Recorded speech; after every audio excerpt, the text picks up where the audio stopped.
सभी को नमस्कार। मैं राजकुमार विश्वकर्मा। हमारी की खास चर्चाओं में जो है तो आप देख रहे होंगे कि लगातार मध्य प्रदेश के लगभग कई ऐसे ज़िलों में और कई ऐसे स्थानों पर जो है तो नगरीय निकाय के चुनाव हो रहे हैं। और ख़ास तौर पर जब देखा जा रहा है कि नगरीय निकाय चुनाव को लेकर के जहां एक तरफ जो है तो काफ़ी असमंजस की स्थिति बनी हुई है। आप देख रहे हैं कि आज की स्थिति में चल क्या रहा है। कांग्रेस एक तरफ अलग परेशान है, भाजपा एक तरफ अलग परेशान है कि आखिर ये उठापटक का जो दौर है वो कब तक चलेगा। चलिए, हालांकि मुद्दा यहाँ पर ये नहीं है। अब हम आते हैं सीधा नगर पालिका परिषद पसान, जो कि अनूपपुर ज़िले की सबसे बड़ी नगर पालिका है। और यहाँ पर 18 वार्ड होते हैं। उन 18 वार्डों में से एक प्रत्याशी वार्ड क्रमांक 9 से, जो कि हमारे साथ है अरविंद मिश्रा जी। अरविंद मिश्रा जी से चलिए कुछ समझते हैं और उनका सबसे पहले परिचय लेते हैं कि अरविंद मिश्रा जी आखिर करते क्या हैं वर्तमान में और किस पद में हैं अभी कांग्रेस में, क्योंकि कांग्रेस के युवा नेताओं में जो तो अरविंद मिश्रा जी की एक अलग ही छाप है। अरविंद जी, आप सबसे पहले परिचय देंगे अपना कि आप अभी वर्तमान में किस पोस्ट में हैं, आपका पद क्या है यहाँ पर कांग्रेस में? मैं कांग्रेस पार्टी के जिला महासचिव हूँ, सोशल मीडिया एवं और क्या कहते हैं कि हमेशा समाज सेवा के लिए काम किया हूँ मैं इस क्षेत्र से। अच्छा, ये अरविंद जी यहाँ पर जो है इस क्षेत्र को आप कब से देख रहे हैं? आपका बचपना यहाँ बीता, पैदाइश भी यहीं की थी, सब कुछ था। इस क्षेत्र में आपने क्या देखा जो आपको लगता हो कि भैया हम लोग की उम्र आज 27 साल हो गई है। आज कांग्रेस पार्टी से अपने पार्षद पद के लिए मौका भी मिला, चांस भी मिला है। और हम लोग बचपन से यहाँ अपनी पूरी ज़िंदगी मतलब 27 साल की उम्र ही बिता दिए हैं। मगर जो चीज़ यहाँ होना चाहिए, विकास के नाम पर दिखावा हो रहा है। विकास के नाम पे कुछ भी कार्य नहीं पसान नगर पालिका में हुए हैं। इसलिए आज हम लोग को भी मैदान पे उतरना पड़ रहा है। अभी हम लोग की उम्र 27 साल है, युवा हम लोग हैं। और क्या कहते हैं, इस कारण हम लोग को आज मैदान पे उतरना पसंद में पड़ रहा है। चलिए ठीक है। वो देखिए, मैदान में तो आप ही भर नहीं बल्कि ये देखा जा रहा है कि कुछ वार्ड ऐसे हैं, जैसे कि वार्ड क्रमांक 10 की बात करें या वार्ड क्रमांक 9 है, वार्ड क्रमांक ऐसे कई सारे वार्ड हैं। लेकिन यहाँ पर एक जो घमासान वाला वार्ड था जिसमें यह देखा जाता है कि 6 और 9 आपके यहाँ पुराने प्रत्याशी और मतलब कहा जाए कि पूर्व अध्यक्ष रह चुके लोग भी हैं और वर्तमान में नए युवा यहाँ पर हैं। कुछ लोग आपके वार्ड में जो है तो बाहर से भी आकर के चुनाव लड़ रहे हैं। तो क्या आपके क्षेत्र की जनता, आपके वार्ड की जनता उन्हें स्वीकार कर रही है? भैया, बाहर के लोगों को कैसे जनता स्वीकार करेगी? पहले प्राथमिकता तो अपने घर की दी जाती है ना।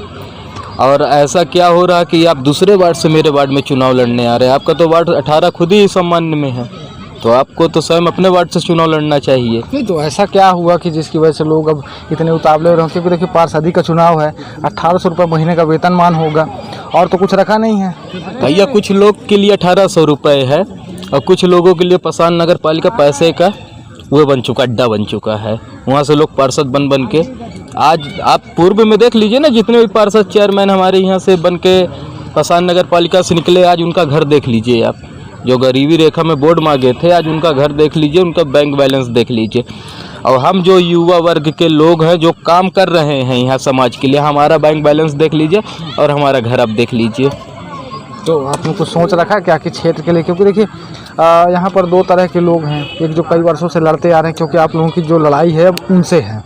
तब आपने क्या सोच रखा है उसके लिए? भैया देखिए, आज हम लोग जनता की सोच है, इन लोग से त्रस्त हो चुकी है जनता।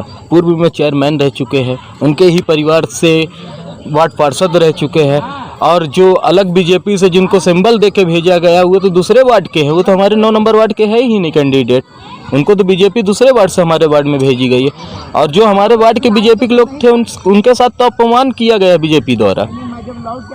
तो भैया, उनको तो खुद समझना चाहिए। आज निर्दलीय के उस पर आ गए, तो निर्दलीय पे तो नहीं उतरना था।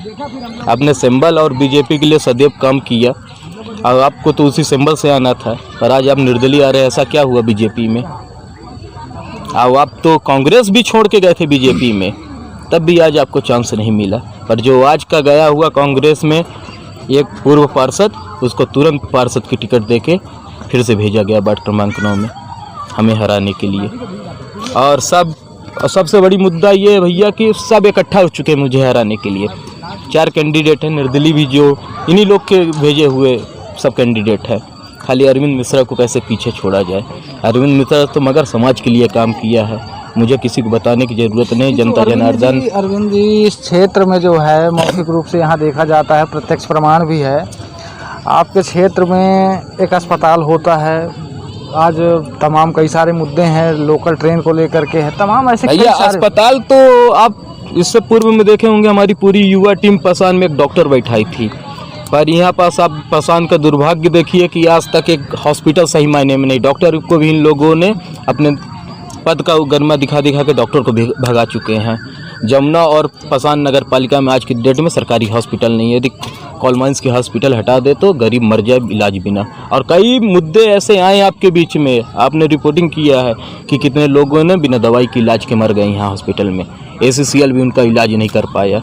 यहाँ से बिलासपुर जबलपुर भेजते हैं तो ACCL द्वारा बहुत गरीबों के पास पैसा नहीं रहता, जो रास्ते में ख़त्म हो जाते हैं भैया।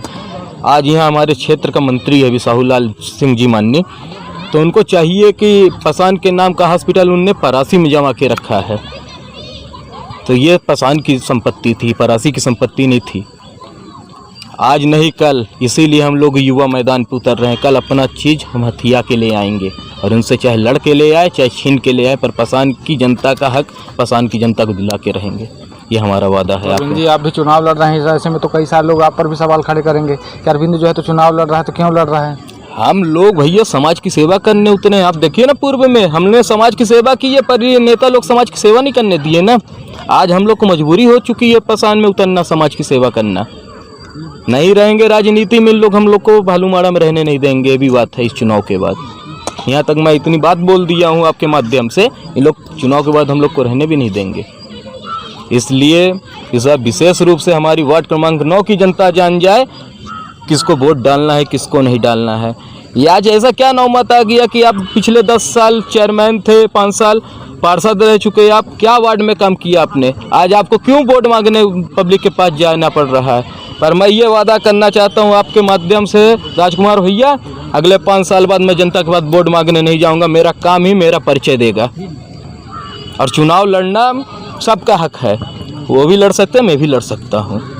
ये राजनीति मतलब आज आपने दौर ऐसा बना दिया ना, आप क्षेत्र में काम किए होते तो आज हो सकता हम युवा राजनीति की ओर पे न दौड़े, नहीं आते कभी जीवन में, पर आज आना पड़ रहा आप लोग की वजह से, जो बड़ी यहाँ के राजनेता हैं। और कुछ कहना चाहेंगे? बाकी तो आप 90% लोगों से सब जानकारी हम लोग के पास पहुँच चुकी है, जनता के पास भी पहुँच चुकी है। लास्ट बार यही बोलना चाहता हूँ, इस बार ईमानदार, और हम लोग कोई जैसे आपने बोला नेता हैं, हम लोग नेता नहीं भैया, इस बार समाज के लिए बेटा बन के उतर रहे हैं। तो इसलिए जनता जनार्दन से प्रार्थना है इस बार युवा को मौका दें। नेताओं को तो बहुत देखा, एक बार हम लोग को देख के देखें। बाकी आप सभी को जय श्री महाकाल, और आपको बहुत बहुत धन्यवाद। अब हम जैसे युवाओं की बात जनता तक पहुँचा रहे हैं। चलिए ठीक है अरविंद जी, और अरविंद जी की जो ये बात है कहीं ना कहीं पर जो है तो विचारणीय है। और यहाँ पर एक बड़ा सवाल प्रश्न जो आ रहा है कि 25 साल से लोग जो है तो चुनाव लड़ रहे हैं, कभी जीत रहे हैं कभी हार रहे हैं, वही लोग जनप्रतिनिधि होते हैं। थोड़े से परिवर्तन की मुझे भी लगता है कि आवश्यकता है कहीं पर, और दूसरी तरफ यह भी कई तरह की स्थितियां बनती हैं। तो चलिए अब देखते हैं, क्योंकि इस क्षेत्र का जो निर्णायक है और जो निर्णय होना है यहाँ पर, उस निर्णय का आधार सिर्फ और सिर्फ इस बार का चुनाव है। क्योंकि इस बार की जो भूमिका है या तो क्षेत्रीय मुद्दों पर होगा, क्योंकि यहाँ पर देखा जा रहा है कई सारे प्रत्याशी ऐसे हैं जो सिर्फ दबी चुके में जो सिर्फ चुनाव लड़ना चाह रहे हैं, जीतना चाह रहे हैं, लेकिन जवाब कोई नहीं देना चाहता। क्योंकि जनता के बीच अगर जवाब देना पड़ा तो कहीं ऐसा ना हो कि आने वाले समय पर अगर चुनाव जीत करके मैदान में आए और उसके बाद जनप्रतिनिधि के रूप में मैदान में आए, जनता के बीच आए, तो कहीं ऐसा ना हो कि उन्हें जवाब देना पड़े कि आपने ये वादे किए थे।